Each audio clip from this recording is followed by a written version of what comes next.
Saya Egfandri dari kelas 12 IPA 3 akan mempresentasikan laporan praktikum tentang korosi pada besi.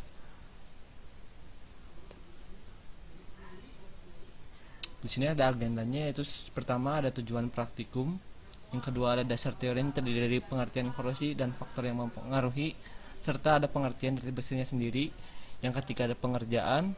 Di pengerjaan itu terdapat alat dan bahan, langkah kerja, tabel pengamatan dan hasil pengamatan. Selanjutnya ada analisis, terdiri dari kesimpulan. Pertama, tujuan praktikum di sini adalah mengetahui faktor apa saja yang mempengaruhi terjadinya korosi pada besi dan mengetahui paku yang lebih cepat dan banyak perkaratannya, itu paku yang bagaimana. Yang pertama, kita masuk ke dasar teori. Yang pertama ada besi. Besi merupakan logam yang berasal dari biji besi yang banyak digunakan di kehidupan manusia sehari-hari, yang bermanfaat sampai dengan yang merusakkan. Besi ini memiliki simbol di tabel periodik Fe, F besar E kecil, dan nomor atomnya 26. Dan ada korosi. Pengertian korosi adalah kerusakan atau degradasi logam akibat reaksi redoks antara logam dengan berbagai zat di lingkungannya yang menghasilkan senyawa-senyawa yang tidak dikehendaki. Dalam bahasa sehari-hari, korosi disebut perkaratan. Pada peristiwa korosi, logam yang mengalami oksidasi, sedangkan oksigen yang mengalami reduksinya. Karat logam umumnya adalah berupa oksida atau karbonat. Rumus kimia karat besi adalah FeO2, suatu zat padat yang berwarna coklat merah. Korosi merupakan proses elektrokimia. Pada korosi besi, bagian tertentu atau besi tersebut berlaku sebagai anode, yaitu yang mengalami oksidasi. Di mana besi mengalami oksidasi, Fe menghasilkan Fe2+ melepaskan Fe melepaskan 2 elektron dan Fe2+. Sedangkan elektron yang dibebaskan di anode mengalir ke bagian lain dari besi, bertindak sebagai katode, di mana oksigen tereduksi sebagai O2 plus 4H plus ditambah 4 elektron menghasilkan 2H2O. Di sini ada faktor-faktor yang mempengaruhi. Yang pertama ada oksigen terlarut, yaitu dissolved oksigen, berperan sebagai proses korosi. Bila konsentrat DO naik, maka kecepatan korosi juga akan naik. Selanjutnya ada zat padat yang terlarut, total dissolved solid. Konsentrasi TdS sangatlah penting, karena air yang mengandung TdS merupakan alur yang mengantarkan arus listrik dengan baik. Selanjutnya ada pH dan alkalinitas, mempengaruhi kecepatan reaksi. Pada umumnya pH dan alkalinitas naik dan kecepatan korosi pun akan naik. Selanjutnya ada temperatur. Semakin tinggi temperatur, reaksi kimia yang terjadi akan cepat naiknya, sehingga kecepatan korosi pun akan bertambah. Tipe logam. Logam yang mudah memberikan elektron atau yang mudah teroksidasi akan mudah terkorosi.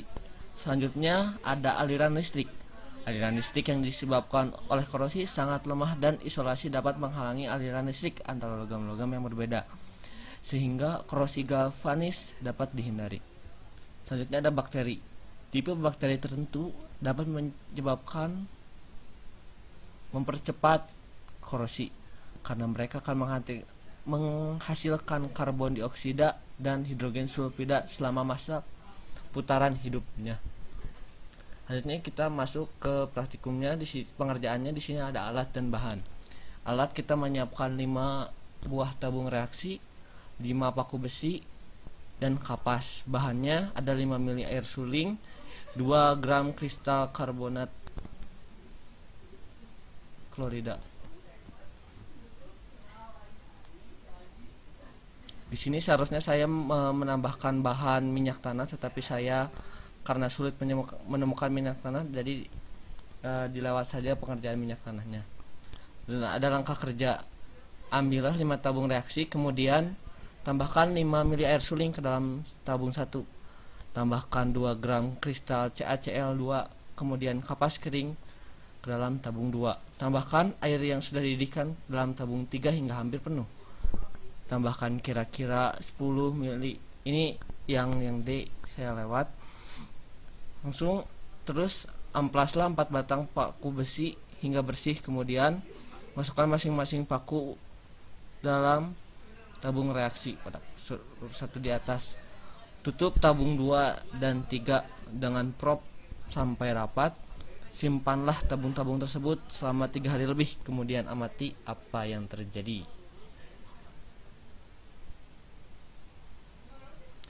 Langsung masuk ke tabel pengamatan.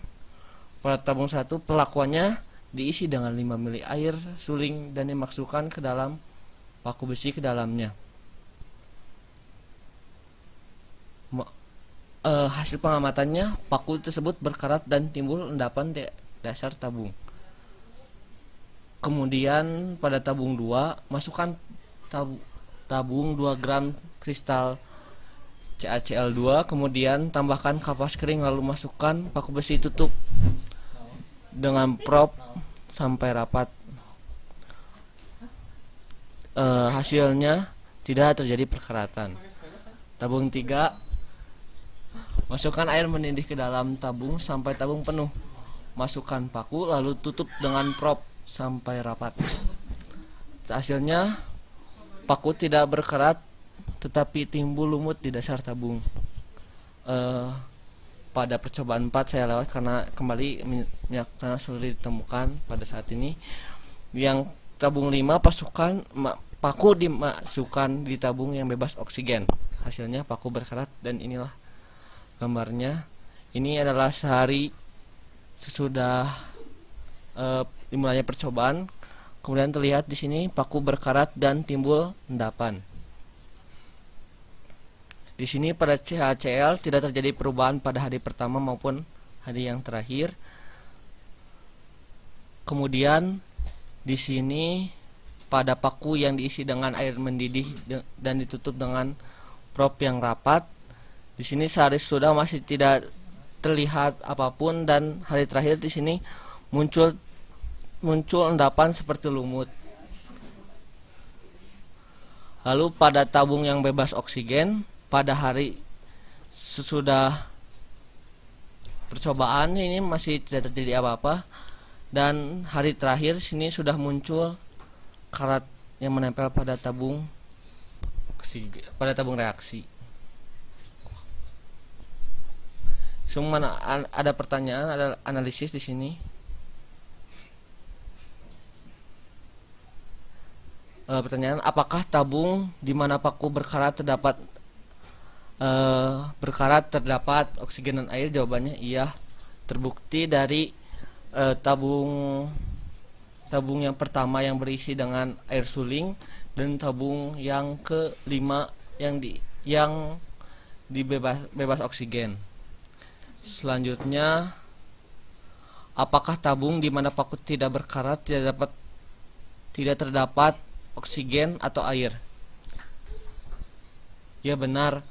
Terlihat pada tabung yang berisi CaCl2 dan tabung yang ditutup dengan prop itu tidak terjadi perkaratan. Lalu di sini kita masuk ke kesimpulan. Kesimpulannya, korosi adalah proses suatu logam mengalami reaksi oksidasi di udara bebas. Korosi juga merupakan reaksi redoks antara logam dengan zat yang ada di sekitarnya dan menghasilkan senyawa yang tidak dikehendaki. Ya, terdapat di situ paku yang bebas oksigen, ada senyawa tambahan, itu ada yang coklat-coklat di tabung reaksinya, itu merupakan senyawa yang merupakan hasil dari perkaratan pada paku. Senyawa tersebut biasanya berupa oksida logam atau logam karbonat. Dari percobaan atau pengamatan tersebut bisa kita lihat bahwa paku yang paling cepat berkarat adalah paku yang di dalam gelas yang diisi air tanpa ditutup, karena perkaratan pada paku tersebut dipengaruhi oksigen dan air. Paku yang tidak dapat berkarat adalah paku yang dibiarkan kering, terbuka, dan tertutup.